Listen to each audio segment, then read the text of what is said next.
Hey guys, it's Oscar from Mendoza Elementary School. So today I'm going to be doing a fall project that you guys can do from home. I'm going to be making a jack-o'-lantern made out of a paper plate and paper. And here is how you do it. The first step is to grab a plastic plate. Make sure you have a scissors and make sure you have parent supervision to help you with this. So you just cut around the edges, make it really short where you're able to fit the paper. As you can see right here, I'm just cutting off the edges to make it a little bit smaller and so that the paper could fit. So just make sure you have parent supervision and you have somebody there to help you if you need help. After a couple seconds of cutting, your paper plate should look something like this and it should be perfectly round.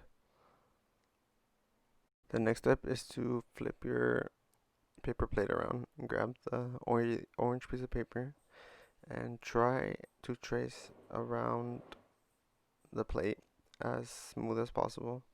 As you can see here, it's a little bit hard, but I know you'll be able to do it. And if you ever need help, you can ask anybody at home if they can help you. So you just go around it once, make sure you cover all the edges perfectly, and you're not missing anything. Because if you mess up, then the paper would not fit on the circle. The next step after this is to start cutting around the circle. Make sure you obviously have parent supervision just in case we don't want nobody to get hurt. So make sure you have parent supervision when you use the scissors. So just make sure you cut around the circle. Make sure not to cut into the circle because then the circle would not fit on the plate.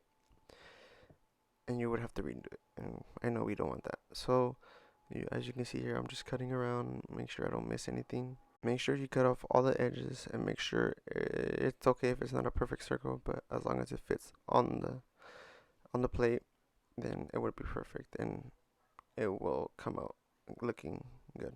So I'm still cutting all the edges that are left, making sure it's a perfect circle so it would be able to fit. As you can see, I'm just placing it over the paper.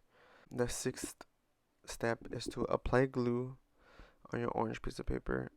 Make sure you don't overuse the glue, but you put just enough where it will stick to your paper plate. Here I'm just using a stick glue because I think it's easier and it will stick better to the paper plate. I'm just applying all the corner, all the edges and down the middle, making sure it will stick and it will not detach from the paper plate. The seventh step is to apply the paper on top of the paper plate. It should look something like this where it would stick and it should not detach from the middle or from anywhere, and it should be able to fit perfectly, and it should be perfectly able to wrap around the whole paper plate. As you can see here, I'm just tapping it, making sure it will not come off, and I'm showing you it's not coming off. The eighth step you can do is you draw a face. It doesn't matter what type of face you can do. You can do any face, smiley face, sad face, crazy face, any face you want to, and you just have to trace it with a pencil, and then you can start coloring it in with color pencils or markers. I'm coloring it in with a color pencil. As you can see right now, I'm just doing the teeth, and this is just an example. You guys can do anything, doesn't matter. Yeah, you can see here I'm just coloring the teeth in with the color pencil. It's white teeth, and then you can use any color. It doesn't have to be white. For example, you can do red teeth, yellow teeth. It wouldn't matter. And I'm just here coloring it in. The next thing I'm doing is I'm switching into one of the markers to start doing the mouth, and I'm gonna start coloring it black so you can see the teeth a little bit more. And like right here, I'm just doing a regular happy face, regular jack-o'-lantern happy face, and the face on your paper should look something similar to this. You can draw a nose or anything, but this is mine. And the next thing you can do, you can add the stem. You can use one of these, or you can use another piece of paper.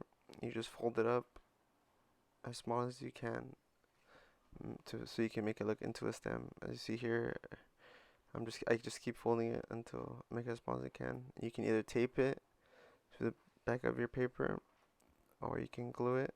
It's up to you, and it should look something. The finished product should look something like this.